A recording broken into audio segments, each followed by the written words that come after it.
So I'm Ellen, I come from Belgium. I am working as a sports teacher in Belgium already for 6 years, and I decided to to have a break and travel around. So I already wished to do the Trans-Siberian for a long time. It was an old dream, and I had to find a way to go from Mongolia to Europe, so it was the perfect way to do that.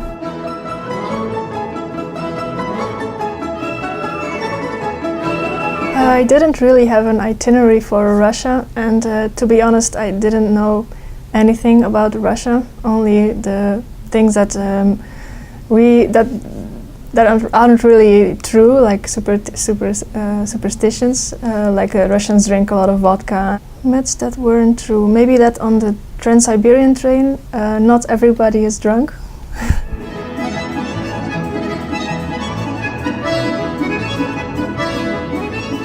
For instance, I didn't know that there were so many trees in Russia. All the time that I was on the train and I looked outside, always there were trees, and I think that's the first important thing that I remember.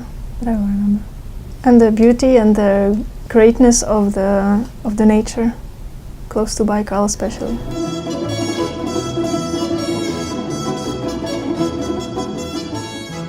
Yeah, of course, by many things, about the things that aren't true, about new things that you find out, about new habits that Russians have, the superstitions, like if you break a cup, I told the host, oh, we could probably glue it, and she said, no, we cannot glue it because it will break, because it will bring back bad luck.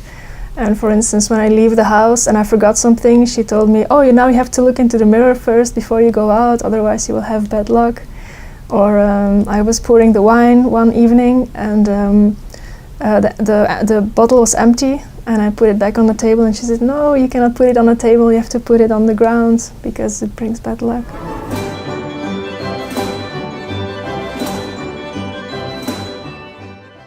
I was also very amazed about the Russian men, actually. They appear to me like a real gentleman, much more than in Europe.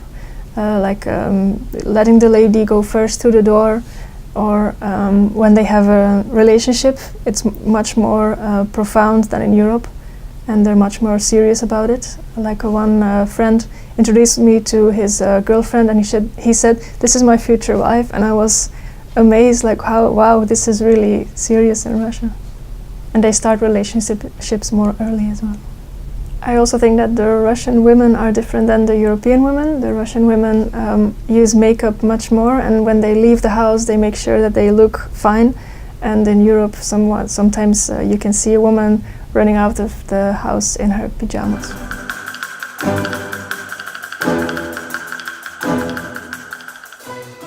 The Russian news is very different than the European one. If I look at the Russian news, I see things about Ukraine, and then I look in the internet for the news in Belgium, and for instance, it's not on our news, not even mentioned.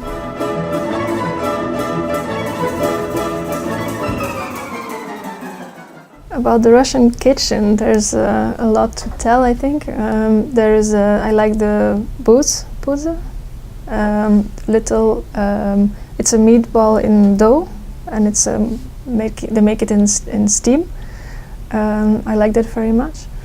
I think they make it in steam, and they eat a lot of potatoes.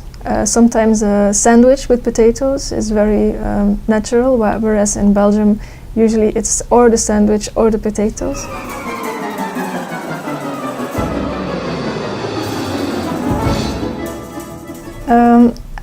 I already knew a bit of Russian before I came here, so I studied 1 year of Russian in Belgium, but it's every week it was 2 hours of Russian, so I had a little basic. But I learned some extra words, but they told me I couldn't say them, like buchach. One drink is zbichin. I like that drink. Zabej, like atihach.